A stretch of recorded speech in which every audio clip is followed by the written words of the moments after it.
Welcome back inside the collective, and welcome to June. I know we were live a week ago, but it feels like we were just talking about in our pre-show meeting. It's been a while. We're back into that Tuesday-only formatting for the next 2 months before we get back to Tuesday, Thursday programming for you guys, coinciding with the start of 2026 training camp. But day number 1 of mandatory Ravens team minicamp under Jesse Minter is now in the rear view. Jeff was one of many beat reporters on site.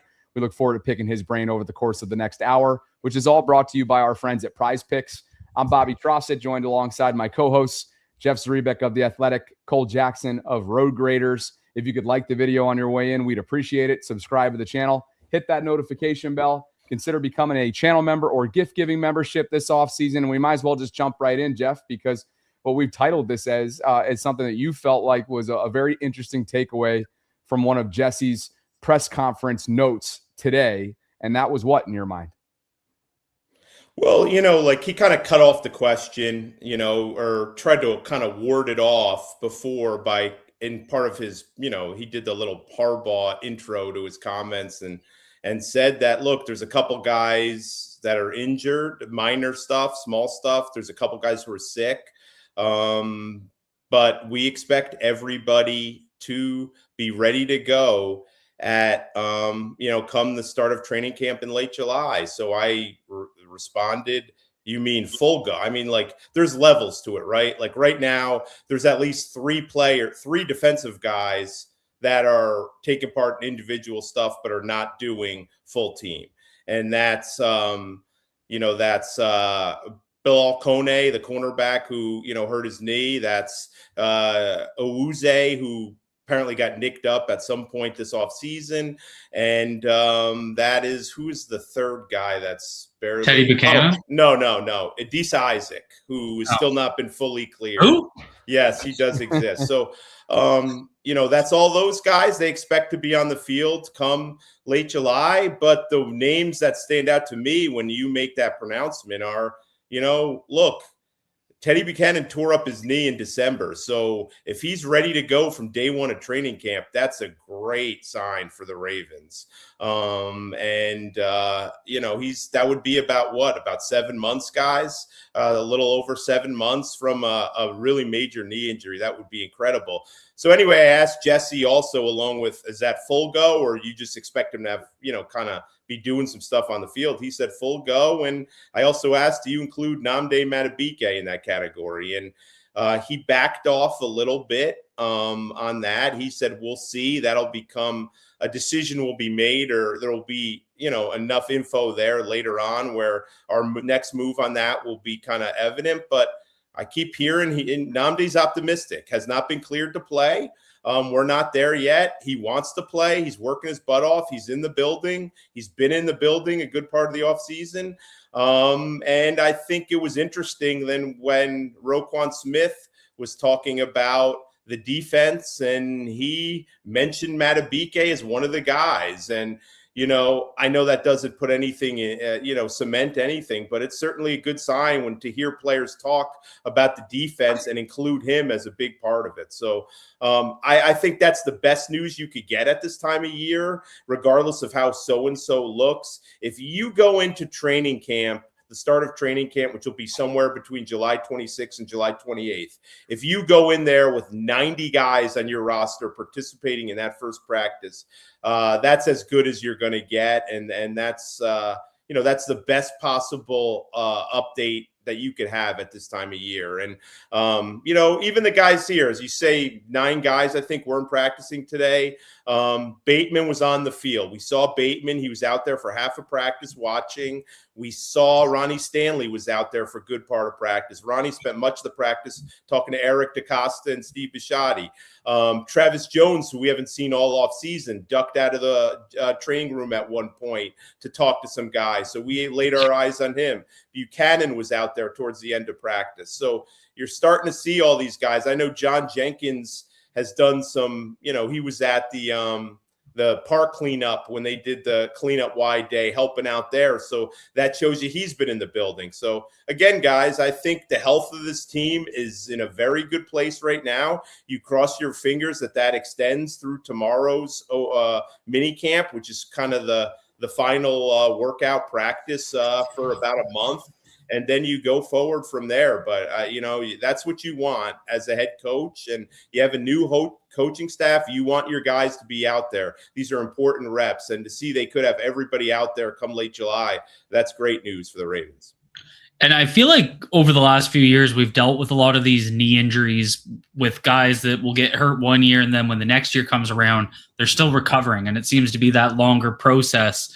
I know maybe it was a little hyper focused around J.K. Dobbins because his injury turned into like a 2-3 year affair. We had a guy like David Ajabo who got a second ACL injury after the Achilles injury in the draft process. So, I mean, there's been a lot of those types of situations that have happened. So that's Gus Edwards too, Cole, right? Gus Edwards, that's right. Like he never, Yeah. And it just feels like it's always one injury leads into the next, and then it's become a 2-year process. So to hear about Cone and to hear about Buchanan, I think it's just super positive.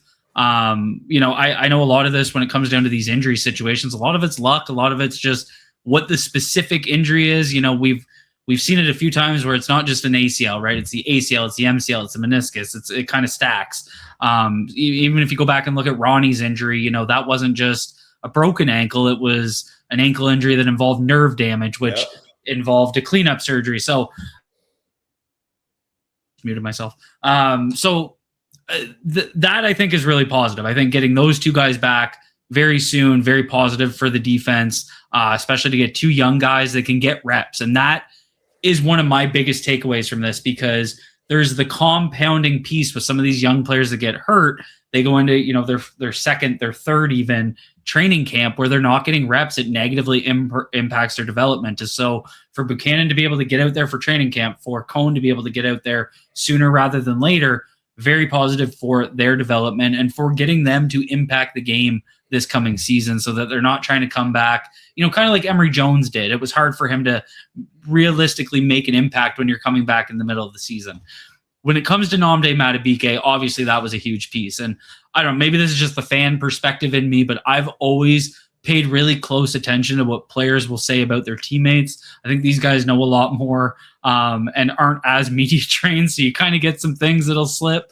So I took Roquan specifically mentioning Nnamdi as a very positive sign. Like that to me was one of the biggest takeaways from today. Maybe that's just the fan fiction in me, not sure. But like I know Jesse looked in the mirror last night and he prepared that answer when Jeff asked the follow-up. I think Ro saying that meant a lot. And I think it's a really positive, development to maybe have him in the game, coming season, which I don't think any of us thought was possible 6 months ago. At least I didn't. So I think that's a huge takeaway. Feels very opposite the last couple of years where I think we were always just kind of, okay, who's working back from injury that's going to miss training camp? Feels like everybody's going to be back. Getting that 90-man roster out there is going to be huge.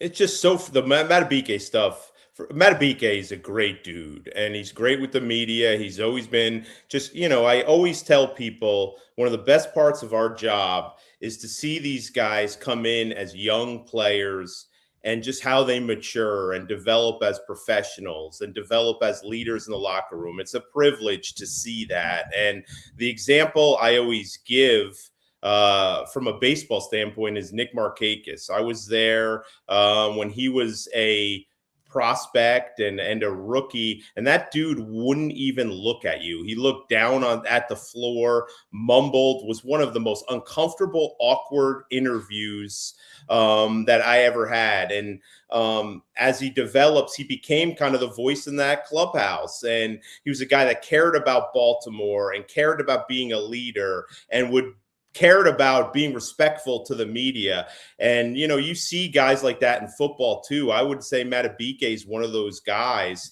that early on was very uncomfortable.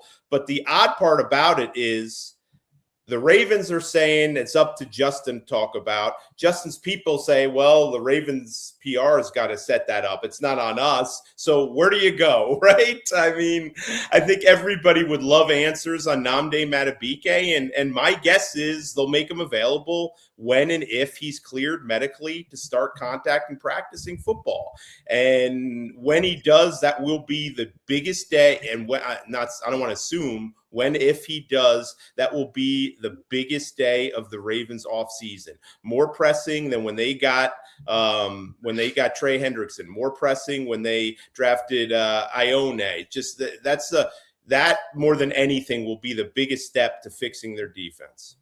The whole reason why this has come up, right, is due to, you've both alluded to it, Roquan's little slip or piece of confidence there instilled. Jesse spoke about it as well. But speaking of Roquan Smith, talk about some transparency, talk about looking inward, talking about, some self-evaluation, if you will. But first, it began with his head coach speaking on Roquan Smith, who he fully expects to be leading his defense. Such a joy and pleasure to get to know Roquan. When you go to a team, you sort of think you know a little bit about guys, but you really have never spent those day in and day out time with them. I know this, that since he and I first met, probably in February, he's been unbelievable. I mean, he's a guy that's been one of the major leaders of our offseason program, worked his butt off, practices his butt off, taking ownership of the defense in a way that you kind of hope a Mike linebacker would. And then what he's done sort of speaks for itself, like the career that he's had.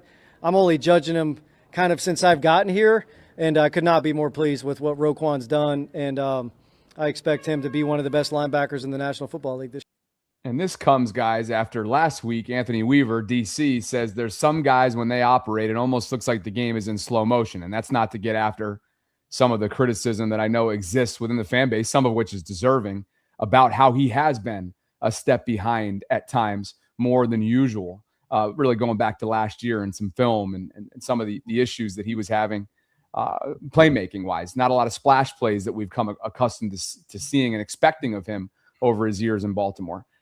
Weaver said, when he's out there right now, I feel that way, meaning it's his processing is so natural. I'm just interpreting what he meant by that. The processing is so natural. He's so comfortable out there. I look forward to him shutting up some doubters. That from Weaver last week, this from Minter this week. Pretty clear that they're expecting 2023, 2024 Roquan out there this year, Jeff. Safe to say.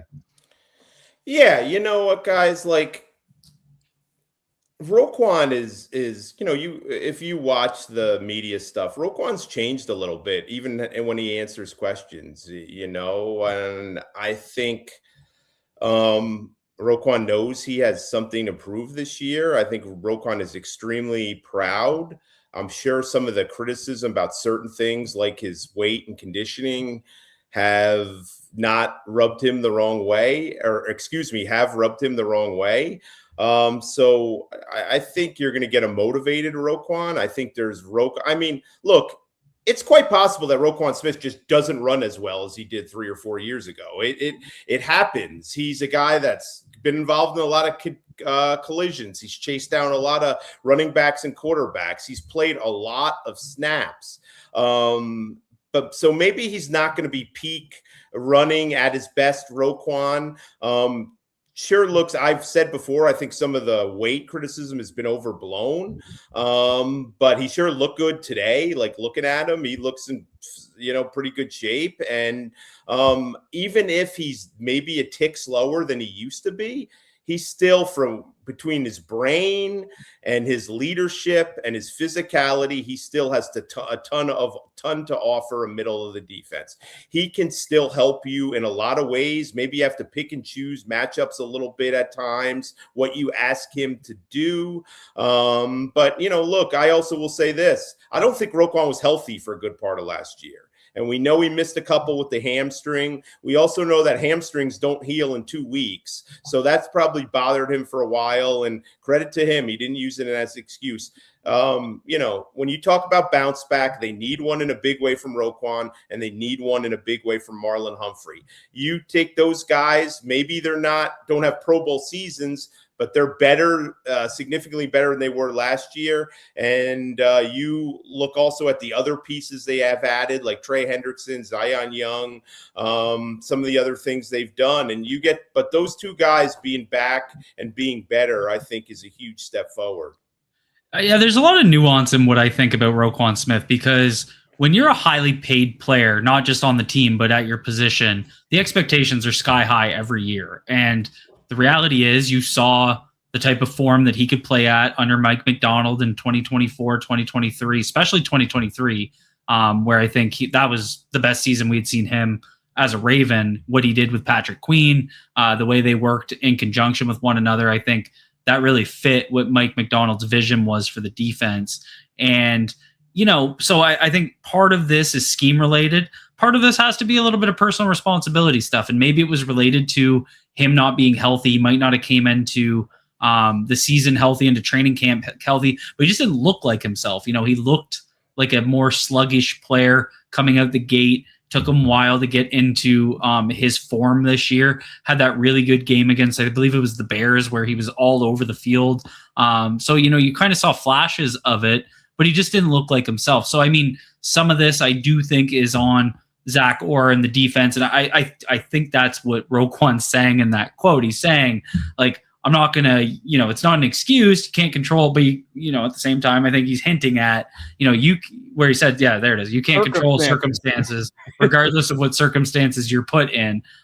I think he's kind of saying it, but then he's saying no excuses. So I think you can kind of have both. This is one of those, both things can be true at the same time. And that's really how I felt watching him. I've compared it numerous times to CJ Mosley and the fan frustration that went towards him. But when you had a guy like Peanut Onswazer beside him in a very simplistic role, and you had CJ taking on a big role, looked very similar with Roquan, and he's just not that kind of guy. I think he's a very specific scheme fit, and if that frustrates you about paying him $20 million a year, completely understand that perspective. I think that's why it's hard to pay top money to an inside linebacker nowadays. There's just not many guys that are the Bobby Wagner, the Fred Warners, the top guys, but he was paid like that. So that's what the expectation is. So again, it's just one of those things where I think some of it's scheme related, some of it's on Roquan. But what I'm trying to get at going forward is Roquan needs to come into camp in shape, ready to go. And Jesse Minter has to come into this season with a very specific plan to get him back into a place of success, which I think is a very positive thing, because we just saw him do that with the Chargers defense, where those linebackers played very sound football. Guys, we could talk about this a little more, but Trent Simpson looks really good. I've been impressed by him. I mean, I think Roquan said today he's playing the best football of his career, that he's seen. And Roquan pointed out this is the first year Trent Simpson has the same position coach. And that can be important to get some continuity. But Cole's right, and kudos to Josh Tolentino, the columnist from The Sun. He later went back at Roquan and asked him, look, do you care to bring up any of these injuries? Talk about what you're dealing physically. And Roquan said he would not. He doesn't make excuses, and each player can decide how they want to handle the circumstantial stuff, but I'm not going to point at any of that stuff. I'm moving forward, and I'm taking the responsibility and acknowledging it. So that's a proud guy. I know Roquan has sort of become a polarizing player with the fan base. He went from the ultimate fan favorite to now a guy that's kind of was becoming one of the faces of their defensive struggles last year. So I think he understands this is a big year. And, we'll see. He's on the team and he's on the payroll. There's nothing you could do about that contract anymore. Maybe this is his last year. Okay. But you need him right now. And the Ravens need him to be kind of one of the leaders of the defense and a weekly playmaker. Because, last year it just wasn't there. I think we've talked about this. I think he had no sacks for the first time in his career. He had no interceptions for the first time in his career. I think it was 5 tackles for losses, and 3 of them were in that week 2 game against Cleveland. 3 of them may have been in one half. So the rest of the 15 games, he only had 2 tackles for losses. They need him to play much better, and I think Roquan knows that. I'm trying to find the quote right now from Trenton Simpson, because I think it's a really interesting point.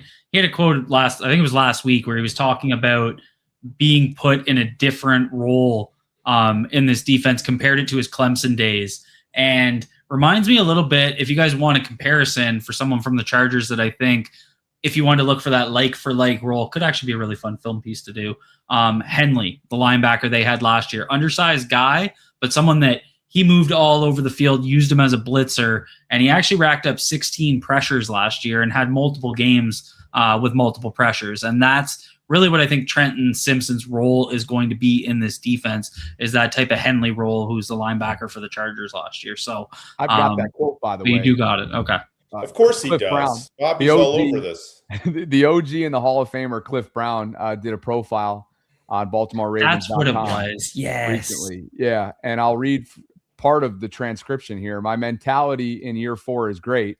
My maturity, understanding, and preparation with everything is better. How to lift weights, how to eat and take care of my body. I know it's showing because I feel so much faster. I feel like I'm ahead out there. He also wrote, let me get to the Clemson part. That's what I did at Clemson a lot, having a bigger role and impact as a pass rusher. Moved around, came off the edge. I came from college really as a stand-up defensive end who moved. I always loved to spy the quarterback. The more versatile you are, being on the edge, in the box, wherever can help a defense. I need to know all the spots. We're going to play quarterbacks who scramble. I believe I'm the guy on this team who can go get any quarterback. As long as I show that to the coaches and they gain that trust in me, I'll be ready to roll. Guys, we've seen flashes of that at times when he's knifing through defense. I mean, is there anybody more athletic than this guy, pound for pound, on the team? He'd up there. Yeah. But that is one thing that I will say, it's no one's been harder on Zach Orr than me. But one thing I will say about Zach Orr is when he was trying to make adjustments to get a pass rush going last year, and we talked about this quite a bit during the season, he had that package where they would, walk Roquan up to the line, walk Trenton up to the line, and Trenton spied a lot. I think that's one of the very positive things that Orr did last year, was trying to limit the quarterback scrambles with those delayed blitzes from a, like a blitz bluff alignment. And so we've already kind of seen Trenton Simpson do it in a Ravens uniform. I know a lot of people just kind of think we played, cover 2, Tampa 2, cover 6. But on third down, he liked to go to that type of look and get Simpson involved. So I think that's something that he has experience doing and put him more in that role that you would have expected when he was at Clemson. So I think the big thing is doing it more on a down-to-down basis, so it's not so predictive or so predictable on third down. And look, they didn't add an inside linebacker this year. Signed a couple undrafted. Not even a special teamer, which was insane. I know. There was a guy out there today. There's a couple tryout guys out there today. Woods, Maryland kid, Baltimore kid who played at University of Maryland. Josh Woods, I think his name is. He looked to be out there as a tryout player. He's been a linebacker and a special teams player throughout, kind of at a couple different stops. But yeah, Bobby's right. I mean, they still have Fred Jones Jr. Is still on the roster, but Ray Lewis Higgins. Yeah, Higgins was there. He's out there. You'd think if they were concerned about the position, if they were concerned about Teddy Buchanan's, knee and his ability to respond, you'd think they would have made that position a bit more of a priority, but they didn't. Let's get a read in, fellas. Prize Picks continues to support the channel. You can use code HMA. You play $5, you get $50 instantly in lineups. PrizePicks.com. And of course, Jeff, Game 3 did not go as your Knicks fandom would like, but it was electric from the TV set. That's for sure. They're burning the damn city down. You can only imagine what it was like inside the Garden. And Game 4 will be coming up tomorrow night. So let's take a look ahead. Anything inspire you guys right off the jump?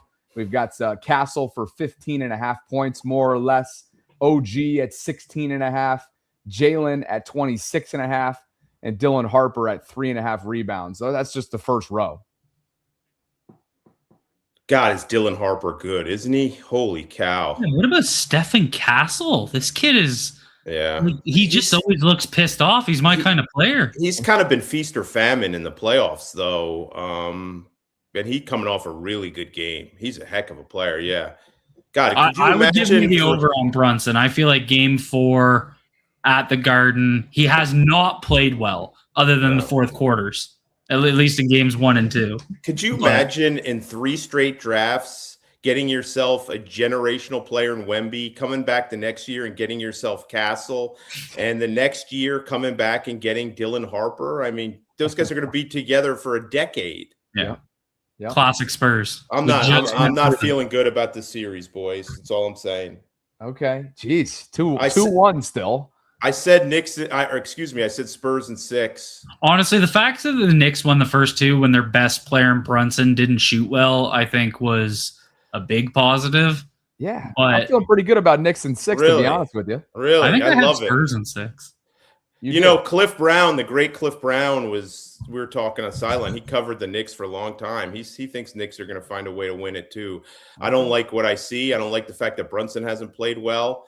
Knicks just are out of sorts offensively. They seem to got real stagnant and go back to that Jalen Brunson hero ball that they got away from in the playoffs. And they've been great doing that, but seems like Spurs are getting them at their worst. I think Castle in 15 is probably one of your best bets here, Bobby. Castle at 15.5. You like going more on Castle. I mean, do we feel comfortable going more on 11.5 boards for a 7-footer? Yeah. A 7-footer who does not get called for fouls. Yeah. He just, you know. Did I just see over on 1.5 threes for Brunson? Like, again, I know he's not shooting well, but come on. That's a no-brainer. All right. There we go. We're submitting our lineups for game 4. Prize picks. Use code HMA if you want. Did we lose last week? Did you look? Did we lose? We always lose. I don't think we've ever won. We stink. We only win in golf.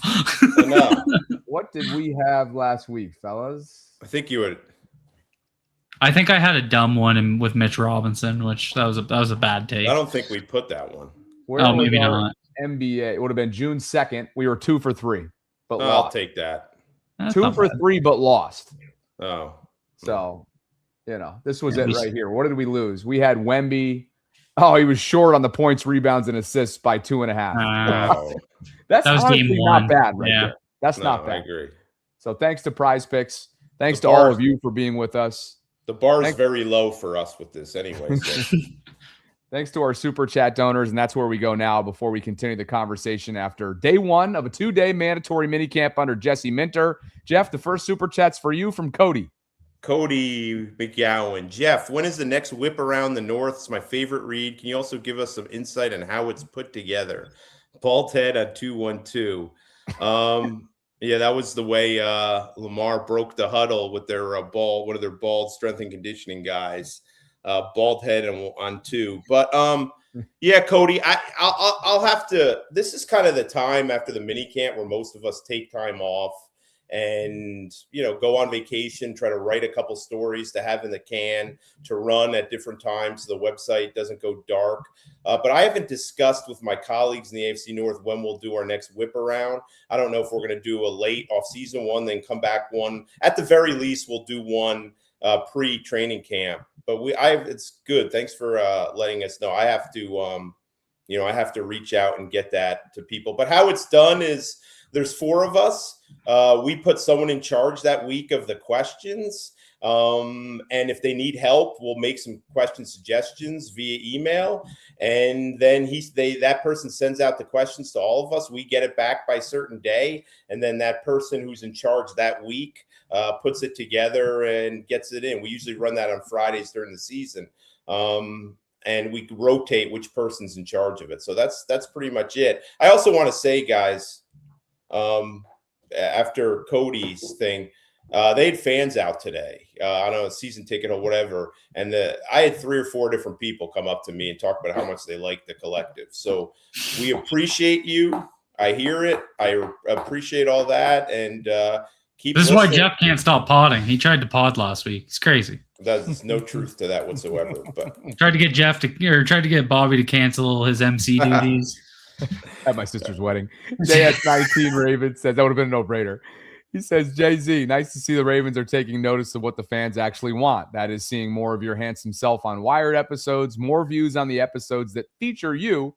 I've noticed. It's that look at how tanned his head is. It's just like it's outstanding. Oh, it's coming along great, boys. Oh, man. Today was great bronzing weather at a one championship, whatever they call it. What is it? But one winning drive. Yeah. Today was great weather just to sit outside, watch some football. Wink Martindale was there. I caught up with him a little bit. Spent much of practice watching, sitting with Ozzie, watching practice. He and Ozzie are very tight. Wink talked to the defense a little bit, sat in on some meetings in the morning, and kind of sat down with Jesse Minter, who a former colleague. He obviously is close with Lou Esposito, who was the Ravens DL coach, who was on his staff at Michigan. He's very close with Anthony Weaver still, so Wink has a lot of friends in the building. Steve Bisciotti was out there today making his rounds. Spent some time talking to Lamar on the field. As I said, Ronnie Stanley was out there talking to Bisciotti and did he have a check with him? No, unfortunately he didn't. I don't know. Does Steve Bisciotti use checks? Probably not. Yeah. But yeah, it was a great day out there today. Not a hugely eventful practice, but there was I think there was some cool moments. Fans were into it, and there was a lot to look at. Baltimore Sun courtesy here. Jacoby Lane, the Rook, chatting with Steve Bisciotti, as you mentioned there, Jeff. And as we continue on with the Super Chats, we're north of 600 concurrents on this Tuesday. So great to have you guys with us. If you could like the video on your way in, subscribe if you haven't already. We hit that 8,000 threshold a week or two ago, and let's close in on 9 before the start of training camp, shall we? Cole, Diesel, for you. If true, EDC was trying to this one from Diesel. If true, EDC was trying to get Crosby and Hendrickson in the offseason, how aggressive does he get at the trade deadline? He seems all in this year. I think we've seen him at least try in the last several years to make a move, including a few deals he has made. Last year, obviously being Draymond Jones, which I don't think would be an all-in move, but very productive player that they got that made a very real impact. So it's one of those things. There's always a lot of fan frustration towards EDC and trades, but I would imagine if you took the last decade, he's probably in the top 3 of trade deadline deals relative to the rest of the league. So he'll look into making a trade, no doubt about it. He always does. Just depends on, again, how all in they go. I would imagine that would have a lot to do with what they get done with Lamar Jackson contractually. I've said this before. I think it's kind of cheap to say. I think he's more motivated than ever because, these guys are pros and uber competitive, and, they want to win the Super Bowl every year, and every year they don't. It sort of adds to it. But, look, the backdrop of this team is this. John Harbaugh is not around anymore. And John Harbaugh had become, in recent years, the subject of much of the fan blame. Much of the kind of scrutiny around the team was him and his coaching staff. I'm not saying Eric didn't get some heat and doesn't have some people that are still applying it.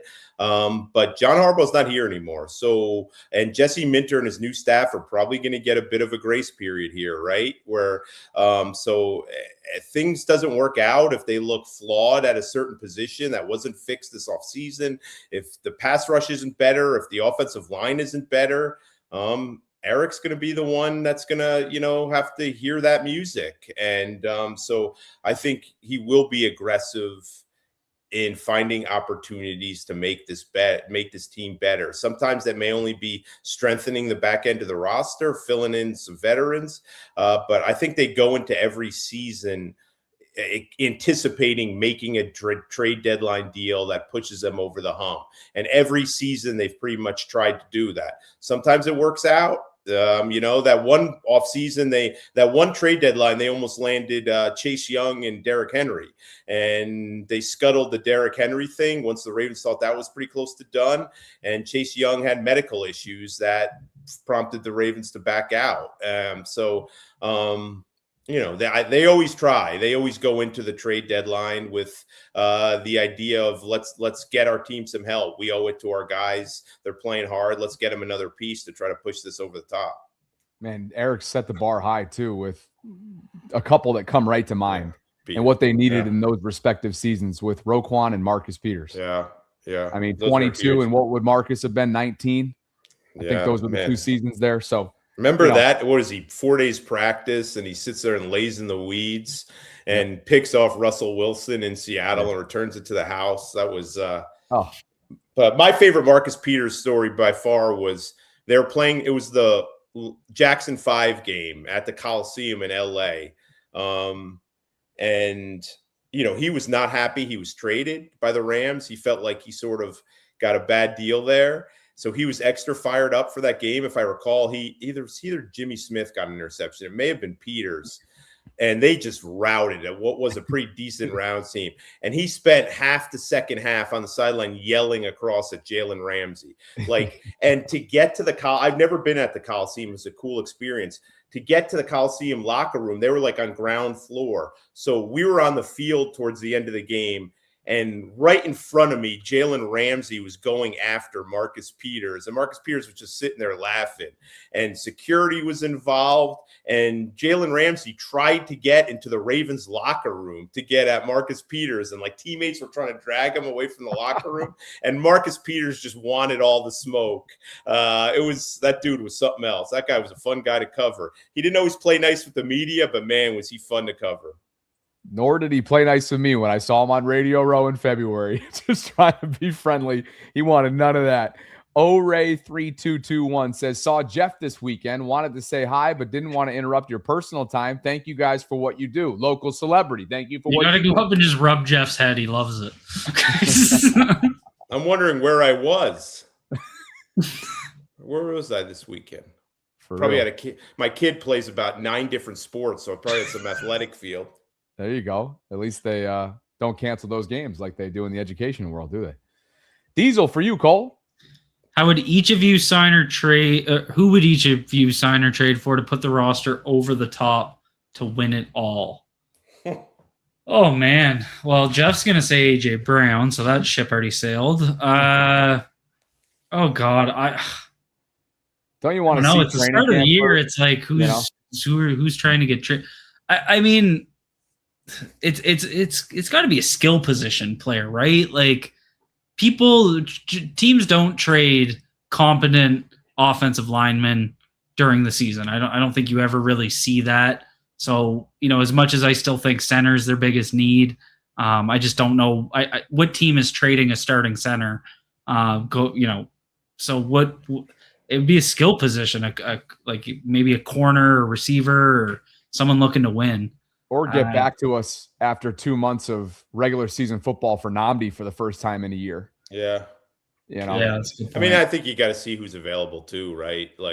How do you know who's going to be selling at the deadline? You really don't. So, I don't know, man. That's an interesting thing. If Nnamdi's back to himself and, Travis Jones keeps progressing, but what if Nnamdi's not? Then you go out and find the best interior defensive line disruptor that you could find, and that would be. Oh, I got a good one that I'll say. I don't know if this is necessarily, but I would say a guy that could feasibly be available that would impact the D-line in a very positive way would be Zach Zeeler on a team that could realistically be sellers. A reuniting, if you will. That was Ozzy's final pick. Yeah. Diesel says, which recent coaching hire? Diesel's just unloading big picture questions. Which recent coaching I love hire it, Diesel. Keep them makes going. the biggest impact on this team, not named Minter, Weaver, or Doyle? Are we all going Ledford across the board? I might go Mike Mickens. I think that was a good one. I think that's a good one, Bobby. That was one of my first thoughts because his secondary did not play well last year, did not play up to its talent level. Yeah, I'll go Mickens. Final answer. That brings us to Steph, who says, hey, Bobby and guys, sure have missed you all. Made it to the Florida. She just moved from Florida after years and years and years spent in the Maryland area. So excited for the season and to see what the new Ravens will look like. Steph, glad to hear that you made it down. And congratulations on your next move. She's following her grandbabies, which is exciting. So she didn't move there because the single scene's better in Florida? Steph, I don't think you'll mind me sharing this. She is single. Tragic. She lost her husband within the last year or two. Oh, Jesus, but at some point... God. At some point, perhaps Steph might be looking into the Florida dating scene. We're not pushing in any stretch of the imagination, Steph. But just know I have about 9 months here, and I can help you out with the online dating scene if you need to. You also could give her one of those. He's gonna start another YouTube channel.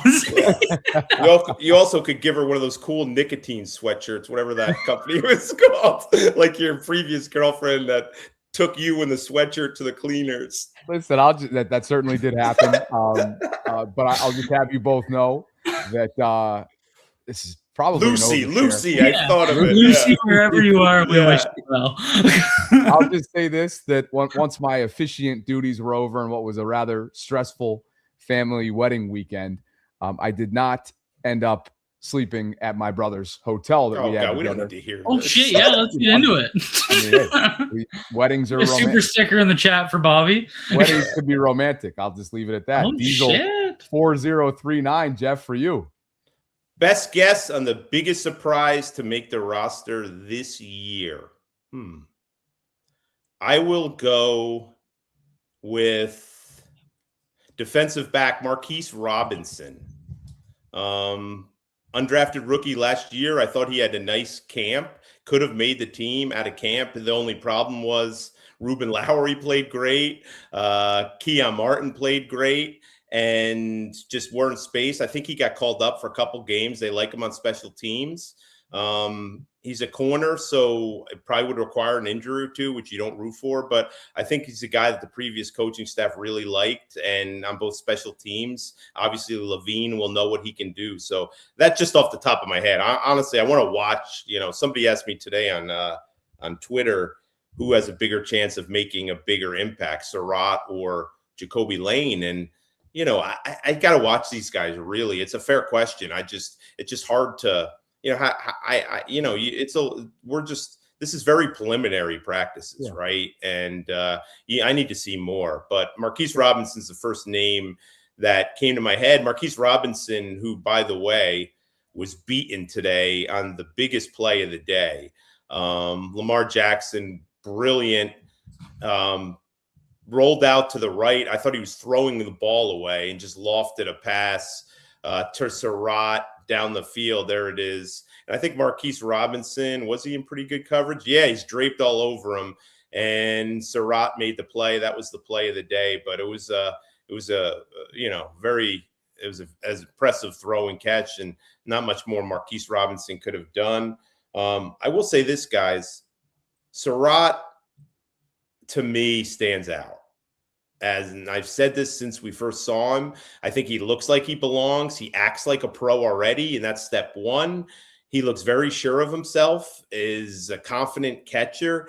And look, he was returning punts today, and he looked comfortable doing that. And I'm not drumming up controversy, but you wonder, is that a roster spot they see? Is Wester on the team for good? Is that in doubt? Or if they feel like Surratt, who's going to be probably a top 4 or 5 receiver on this team, which I don't know that Wester's going to be, is that a way to save a roster spot? If you can get Surratt to be an effective punt returner, all that will play out. But I thought Surratt had a really nice day today and has definitely shown himself well through the course of the offseason program and some of these workouts. No, that begs the question here based on something Jesse shared during his press conference when asked about the 2 rookies. He says, I do think there will be major opportunities for at least one of them when you look at the number of guys that we have. So in other words, Jeff, what you're saying is in English today, June 9th, over a month to go to training camp, your bet would be Elijah Surratt of the 2. I probably would say that. To me, he looks I think Lane may be a little more dynamic, but I think Surratt has a little more polish. And I will say that, I'm glad you prefaced it, Bobby, given the date, and I just haven't seen a lot. But first fire impressions would be that. Surratt looks a little more polished and a little more, but that's not negative to Lane. I'm telling you, I've had players rave to me about Lane that think he has, but it might take a little while too. So but anyway, I think it was interesting what Jesse said, based on the targets we have, there's probably room for one of those guys to make a huge impact. There's, if you're healthy, you probably don't need them both to make a big impact, or will there maybe even not be enough snaps to go around for both. Especially if Devontae Walker is another guy, made another big play today. He's stacking some really nice practices. I like what I've seen from him. There was a lot of young guys had really nice days today. Ackley, the punter, was absolutely booming the ball. He looked great. Loop made all his kicks, Tyler Loop. So, it's a lot of nice things to watch today from the young first and second year guys. Jeff, is there any, I don't know if you can speak to this, but anybody specifically running punt return reps? In addition to Wester, obviously. Or in addition to Surratt, right? Surratt, Wade. Well, yeah, Surratt. Surratt and both of them. Wade or they mix in some guys, they mix in some different guys, but to be honest, I haven't seen them work on kick return in any of the practices we're at, but today they worked on punt return. They're doing a lot of individual special teams drills. But yeah, those are kind of the three. Wade made a couple more plays today. Wade's getting run with the high, I'm not going to say what team, but let's just say Wade is getting targeted by Lamar Jackson. So that should tell you part of that is, Flowers and Bateman are out or weren't at practice, today. So, that gives these young receivers an opportunity to step in and make some plays. That was a good opportunity there for a segue. Clinton says, has there been any word on team practices against any preseason opponents? So you're going to go to Minnesota for joint practices in August. You know that, right? And then what about Clinton's question here? Yes, Clinton, there has been 2 joint practices before the preseason game in Minnesota. So there'll be 2 with the Vikings, which is kind of rare today, guys. Most people are going to these one practice with the team just because, the second day of practice, it becomes fight night because these teams are sick of each other. And, they've been finding a better way to avoid that is just going to one. And they will be doing one practice in Baltimore with the Washington Commanders. So they will have 2 sets of joint practices, 1 2 days in Minnesota and 1 day in Owings Mills. Okay. Both of which will be in the month of August, midway through or so ish. Yeah. I'm trying to, what is interesting, guys, is the Washington one, I think, is before the 3rd preseason game. And those are the ones that I know Harbaugh pulled out of, or Harbaugh, and I guess, I don't know if it was only his decision. Quinn, too, could have had something to say with it, the Commanders head coach. But they pulled out of that one last year. I think once you get to that 3rd preseason game, your roster is almost settled, 1, so you don't want to get guys injured. And 2, you already have a group of guys you want to be able to clear waivers and get on the practice squad. And when you're practicing with other teams, you're giving this other team a look at your guys. So sometimes people don't like that 3rd preseason joint practices. But at least now it's on the schedule. It's on the schedule for, I believe, August 26th in Owings Mills. Okay. And then for the audio-only audience, 3 preseason game graphics on the screen. Starts off the 15th of August against the Eagles. Game 2 is at Minnesota, like Jeff's been referencing. That'll be the week of the joint practices, August 22nd. And then game 3 against the Commanders, August 28th. So back half of August is littered with a bunch of preseason. And, we're going to have a bunch of fun with that, aren't we? Back to Super Chats. Let's cook through some of these so we can put a bow on this. JS19 Raven says, Harb's wearing a Knicks hat at his presser and Fa'alele wearing a Knicks shirt in the locker room. And a photo is all you need to know, Jay-Z. The Spurs in 6, says JS19, who thinks San Antonio is going to roar back from this 2-0 deficit that's now 2-1. And that brings us to Snow TPC for you, Jeff. Dumb question for Jay-Z. What does a non-play calling OC actually do? Was it Declan Doyle's O in Chicago, or was it Ben Johnson's? Thanks. Love you guys. That's not a dumb question at all. That's a really good question. Because the head coach has other responsibilities, right? He has to lead the team. He has to be in every meeting. He has to do media responsibilities. So while he's doing it, the offensive coordinator often is directing the offensive meetings. He's a guy that works individually with guys on the offense. He helps design the game plan for that day. Even though he's not calling the plays, he's involved with the game plan and executing it. He's hands-on with everything. He does pretty much everything that an offensive coordinator does, but to a lesser extent, pretty much, and beyond the play calling, which obviously he doesn't do. But no, that was Ben Johnson's offense. Let's be clear on that. And you will see Declan Doyle's offense in Baltimore. That's why the job was attractive to him, a chance to make this offense his own. Couldn't help but think of Cole Kmet's quote here from after Declan's hire went down, he was asked by the Score in Chicago about that very question.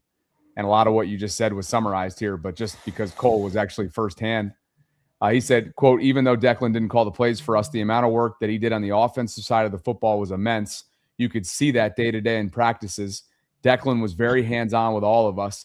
Declan's the one addressing the offense at halftime, going over the openers that are going to be coming up in the second half, telling us what we need to do, what they're seeing, and how we can make adjustments. He was definitely a very valuable piece to us offensively. And, of course, that goes back to his Denver days as Sean Payton's tight ends coach, who brought him with him from New Orleans. And guys, I don't know if you saw, though, the Ravens production team just does a spectacular job in that Wired show.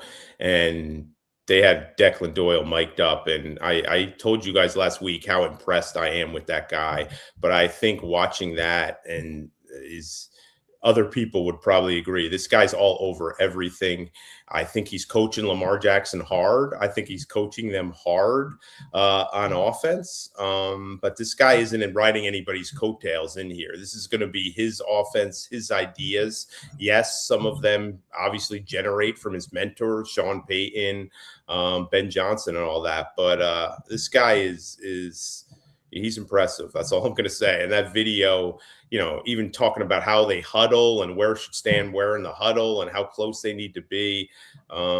He's not afraid. He has an idea of how he wants things done, and he's going to make sure they're done in that way. Here he is. There's that snippet that you're referencing in last week's Wired. Man, just a command. He calls Lamar L, so seemingly there's already rapport there and a relatability given the age that's been highly, highly discussed and talked about in year one. Lamar with an extra pep in his step, and Declan, man, just if nothing else, the detail-oriented approach that we've all talked about and heard about is on full display in this snippet. There's Rashad in his sweats, Aeneas Peebles, so on and so forth. Highly recommend, to Jeff's point, watching that well-produced Ravens Wired segment. Cole, that brings us to Raven Bama O's. Glad to see Wink hanging around. Does he stick? And was he in Harb's doghouse? I'll let Jeff probably speak to that one. I think we'll probably see him get a job here. Maybe not in this cycle, but probably again. Wink's a hell of a coach and has a ton to offer. We talked about it a ton back in January. I would have loved to have seen him in some sort of senior analyst role, especially with some of his blitz packages and some of what we've seen Jesse do. I think it would have been a really good connection. Yeah, I'm going to try to get Wink on this show. I'd love to talk to Wink. He's a fun guy to talk to and doesn't mince words. So I'll try to get him on at some point here in the coming months. Wink lives right now he still has his house in the area, grandkids in the area, but Wink likes his golf. So he lives out in Sarasota, spends most of the time there. And I think if Wink wanted to be a consultant, there would be dozens of teams in the NFL and college football that would like to have him aboard. But I think Wink's been pretty upfront how Michigan last year with the whole thing with Sharon Moore, and I don't think college football was ever his cup of tea. It was a good landing spot for him after kind of the Giants debacle. But I think I believe he's still he was under contract in Michigan. So I believe he's still getting paid by Michigan. So I don't think he's in a rush to do anything, but I think, I think probably today, look, John Harbaugh and Wink are friends. And I think maybe it was recognized it was time and they were a little tired of each other at the time, but there's a relationship there. I think the hard feelings, if there were ever any, have sort of subsided. And I think Wink loves this place. He won a Super Bowl ring in this place as a linebacker coach. He is extremely close with Ozzie Newsome.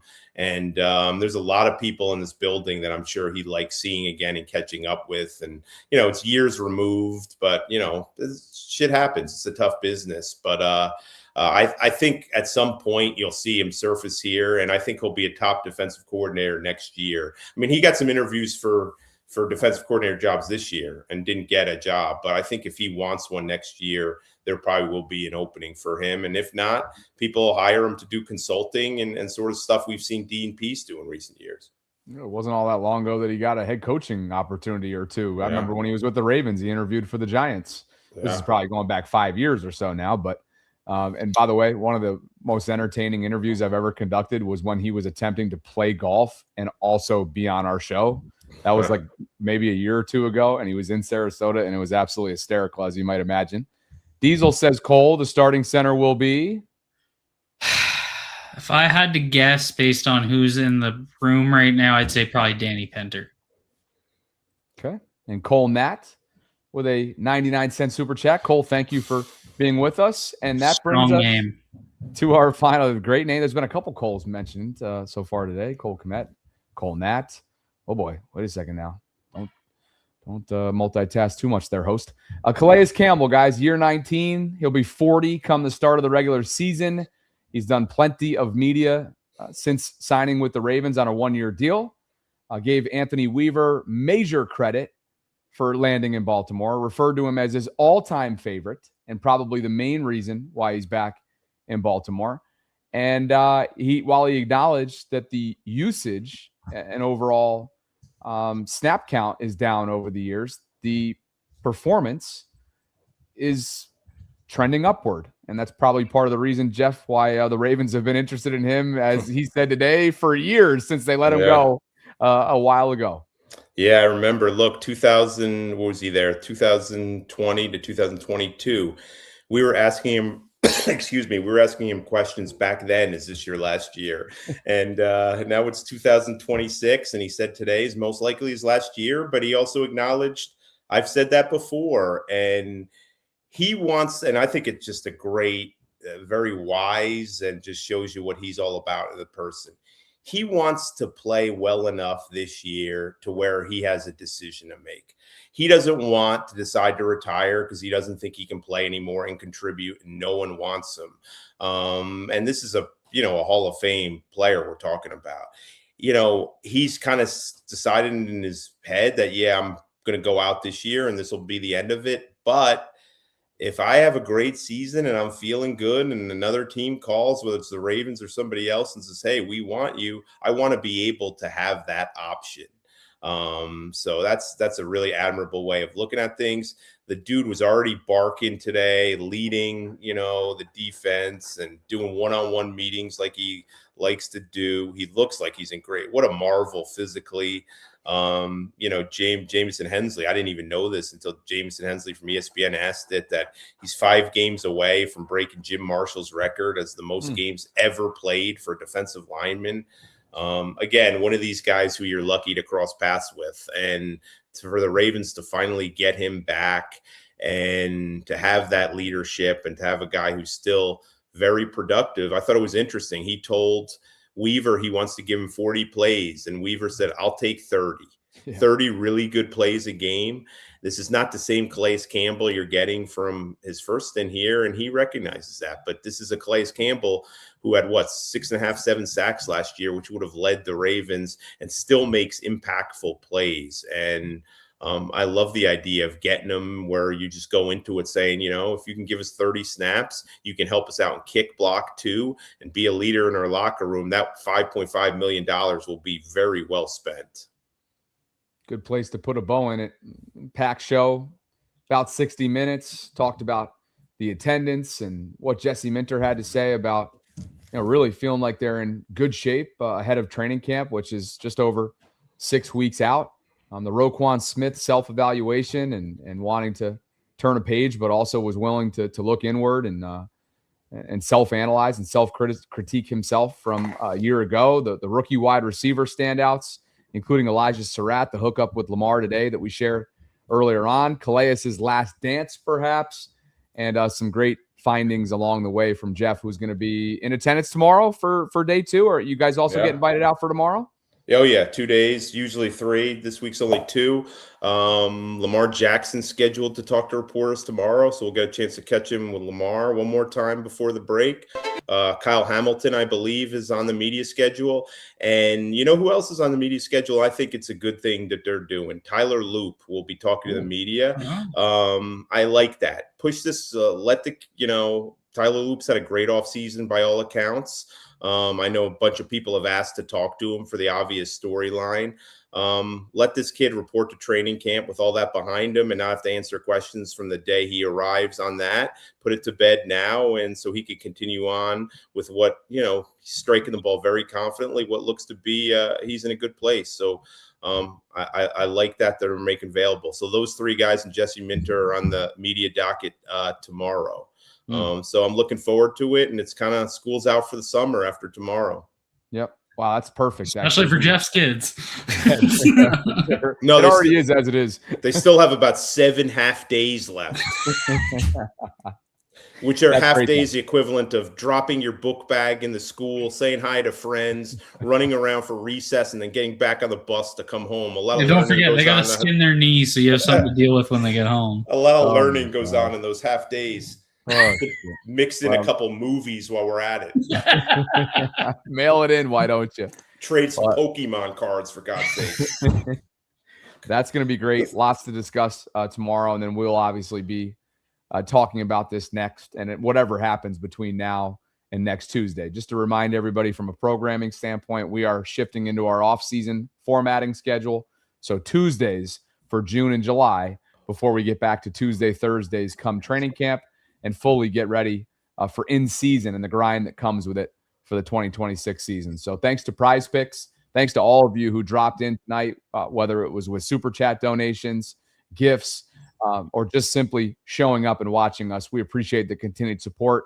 Well over 600 was our peak concurrent viewership count tonight. So if you could like the video on your way out, subscribe to the channel, hit that notification bell, consider becoming a channel member or gift-giving membership this offseason. We'd appreciate it. And until next Tuesday, for Cole, for Jeff, I'm Bobby signing off. Hope you have a great week. Keep it locked to Jeff's Twitter over the course of the next 24 hours. We'll have more to say about it coming up next week here inside the Collective.